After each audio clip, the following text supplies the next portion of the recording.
皆さんこんにちは。無双会空手の荒垣です。いつも無双会チャンネルをご覧いただき、かつ高評価をいただきまして誠にありがとうございます。今回の動画も非常に興味深い内容ですので、もしよろしければ高評価並びにチャンネル登録をよろしくお願いします。今回の動画はですね、泊まり手というものに解説をしていきたいと思っています。泊まり手というのは非常に特殊な位置づけなんですよ。琉球王国時代に修行された空手というのは、那覇地域、泊まり地域、かつ総本山としてもいい首里の地域で修行されています。この3つの地域で修行された方というのは、一応便宜上、泊まり手、首里手、那覇手というふうになっています。でも那覇手には今剛柔流などに行われているような新興那覇手と、琉球王国時代に修行された那覇地域で修行された私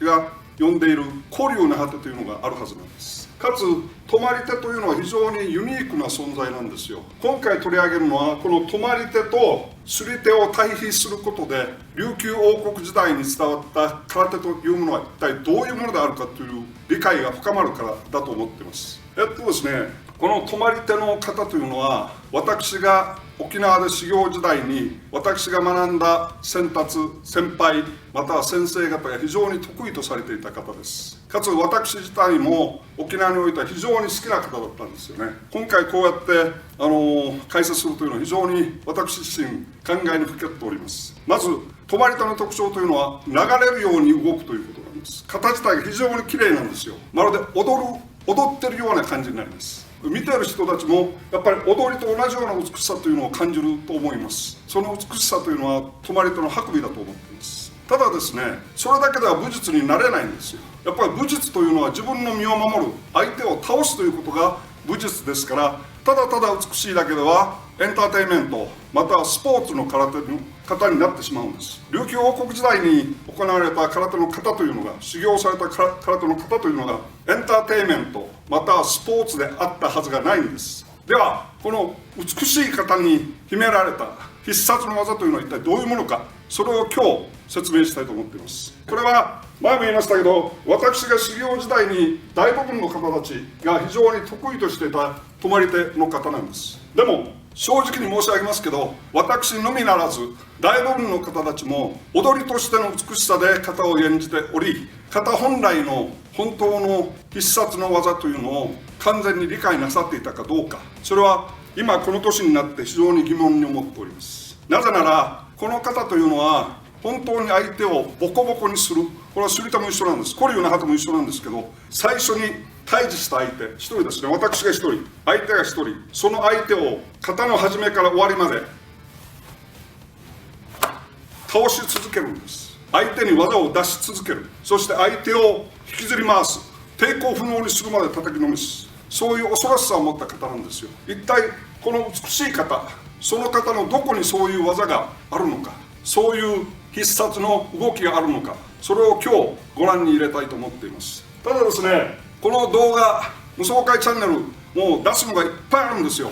出してるのは100分の1、また大げさに言えば1000分の1ぐらいしか出せないんですよ。かつ3次元とこの動画の2次元では限界があります。ですから凝縮した形で、かつテンポラリーなものをどんどん上げていくつもりです。ですから常にこの無双会チャンネルチェックしていてください。できる限りのこと、私が学んだこと、私が修行で得たことを全てこの無双会チャンネルで出すつもりです。日本国内ならず外国にも英語を使ってそれを全て説明していくつもりです。武術としての空手と体育体操化、スポーツ化、エンターテインメント化、またはリクレーション化した空手というのはまるで違うものです。それはいい悪いではないんですよ。しかし我々沖縄空手道無双会は武術として伝承された空手の最高を謳っています。再び起こすということです。なぜなら今この21世紀に世界が求めているのは、武術として一体どのようなものであったのか、人間の身体操作、自然な人間の身体操作というのは一体どのようなものであったのかを沖縄空手から得たいというのが皆さんの心境だと思います。それが私自身が20年前に志したことなんですよ。ですからそれを全てこの無双会チャンネルで開陳しようと思っています。どうか引き続きご覧ください。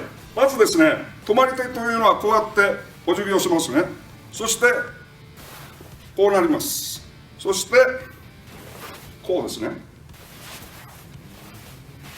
こういう感じになります。ちょっと肩をやってみます。距離が短いですから、距離を少し取って肩を3分の1または5分の1ぐらい肩をご覧に入れてみます。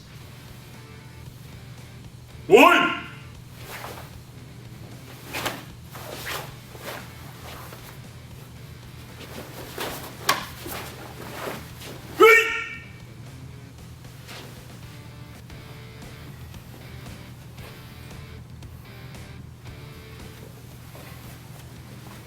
さて皆さん、もう型をご覧入れましたので、一体どういうものであるか大体分かってきたと思います。これはですね、まずお辞儀をすると言いましたね。その後に手がこういう感じで出るんですよ。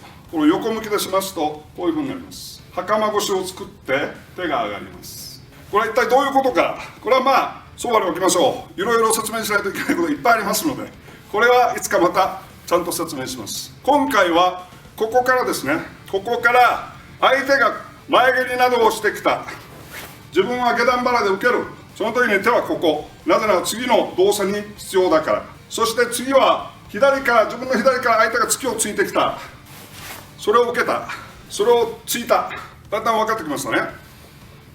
下段腹を受けた、突きを受けた、突き返した。さあここで次の相手は前です。歩きます。すると相手が自分の足を棒または刀ですね、あの当時なら刀で払ってきた。見えましたか？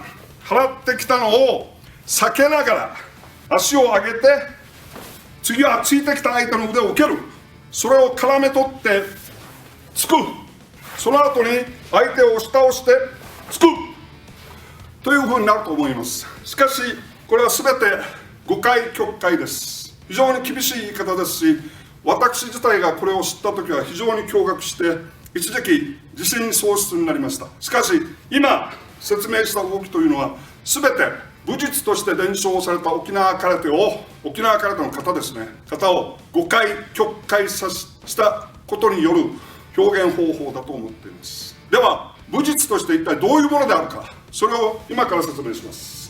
よろしいですか？相手の腕を外す、これはもうこの無双会チャンネルでずっと説明しています。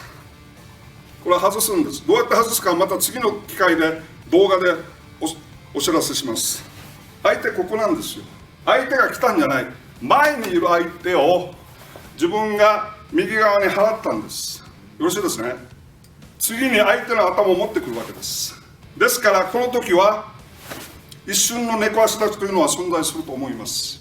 でもこれは立ち方ではなくて猫足みたいな状態になったというのが正確な言い方だと思います。相手がここにいる、持ってきてつく、これ分かりますね。もう今度は3歩行く。実はこの3歩行くというのは沖縄空手では止まり手も含めて3歩は1歩なんです。1歩は3歩、3歩は無限大。どういうことか、それはあなたが1歩こうやって立ってると2本目では変わるわけです。わかりますか？一歩出した、または一歩で立ってますね。これで立ってます。一歩出した、自分は右構えになります。左構えが一歩出すことで右構えになるんです。でも2歩出してしまうと動いてないということになるんです。なぜなら左構えに戻ってしまうから。ですから必ず沖縄空手では奇数になるんです。皆さんが移動稽古の時に、はい、12345回って、また123回って、また123から9まで数えて回ってと言いますね。その時に回転した時、本当は回転したらいけないんですけど、回転した時に右足前だったのが3奇数で回転しますので逆足になるわけです。移動したということになるんです。いいですか？これは右足が前になって右足が前でまた行ってしまうと、これは沖縄では動いてないということになってしまうわけです。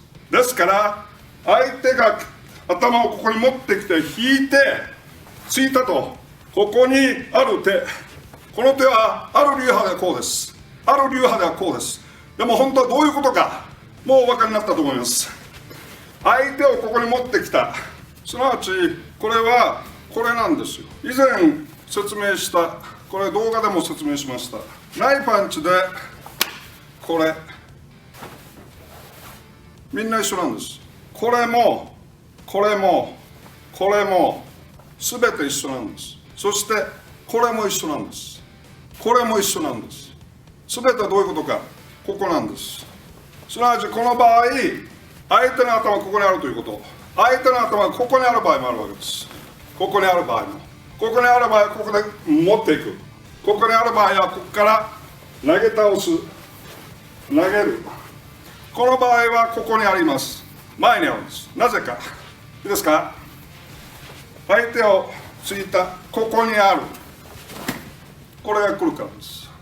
ここに持ってくるともうエネルギーが死んでしまうんですよ。ですからここでついた、ここにありますね。ほら見てください。いいですか、見えますか。これがここですから、これでパーンっていくわけです。その後に相手の頭はこのままですから、ここに持ってくる、両手で持ってくるわけです。この場合に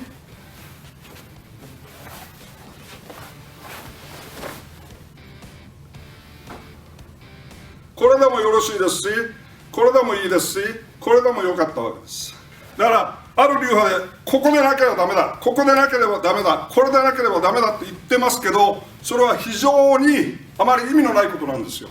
これははっきり申し上げます。なぜなら空手の型というのは、空手の技というのは、空手の動作というのは、これはもう終わってしまってるんですよ。本当に必要なのはここなんです。ここが技なんです。これはフォロートゥー、ここが技なんです。相手はここなんです。ここではないんです。わかりますか。ここではないんです。ここにいるんです。だからこれも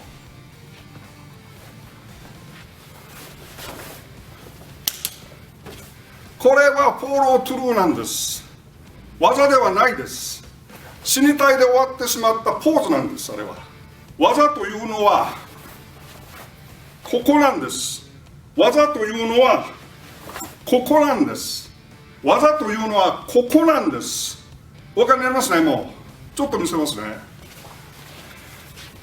相手はここに来た、持ってきた、ついた、本当は抜き手だったはずです。なぜならここロスされてるから、首が持ってきて、もう一度下がって膝蹴り、持ってきた、ついた、ここまで分かりますね。もうさあ次です。ついた、これをえいとして相手を倒してついたとする流派があります。しかし非常に厳しい言い方ですけど、次の動きで上げる動きはないんですよ。これすぐここからあそこに持ってってます。あれおかしいなと思ってます。なぜならここにいる相手は一体どうしてあそこに持っていくか、どのいう風な技を使うためにあそこに持っていくか、これを説明します。もう分かりましたね。膝蹴りしました。頭持ってきました。つきました。ついた後に必ず手を変えるんですよ。いいですか。空手というのはついた後に持ち替えるんです。相手ここ持ち替えたこの手なんですよ。いいですか。これでここについてるのではないんです。これは相手をついた後持ち替えてますから、相手の頭はここ、その後に本当はここで落ちてるんですよね。そしてまた行くわけです。それとちょっとやってみますね。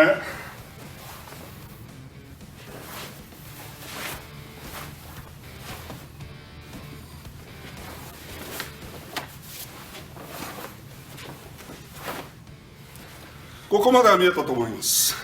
これが老廃の、そして老廃の方の技であり動作なんですよ。この老廃という方は泊まり手の代表というか、首里には武士松村宗君がいたわけです。泊まり手には武士松村ですね、耕作がいました。彼が作ったまたは伝承したという方です。これは中国から来た時は少林拳、老廃拳だったと思います。老廃というのは中国で言えば老藩、羅漢、お坊さんのことです。すなわち仏様がいて皇帝立ち、悟りを開いた皇帝立ちをアラカンまたは羅漢と言いますね。これサンスクリット、モンゴから来ていると思います。その少林拳、羅漢拳の一つが老藩の方であり、これを泊まり手の天才、私は天才だと思っています。町村は天才です。文化的に天才です、彼は。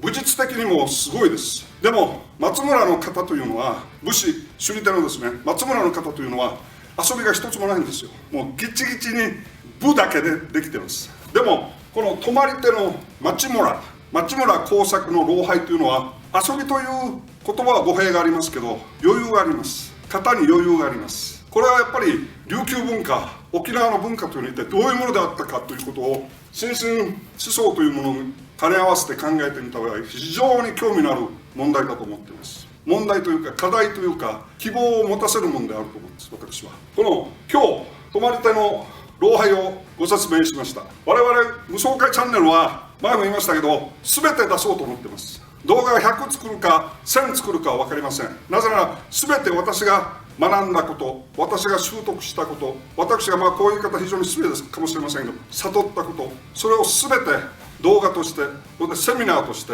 そして道場で教えることとして出していこうと思っています。無双会チャンネル、もしよろしければチャンネル登録よろしくお願いします。それからいいねもよろしくお願いします。動画でのインターネットでのセミナーもどんどん行う予定ですし、日本国内でのセミナー、または支部の開設、徐々にやっていきたいと思います。ただ、武術として伝承された沖縄という空手というのは、非常に世界の心身思想から見ても得意であり、境地の一つではないかと思っています。ですから、今後とも無双会チャンネルよろしくお願いします。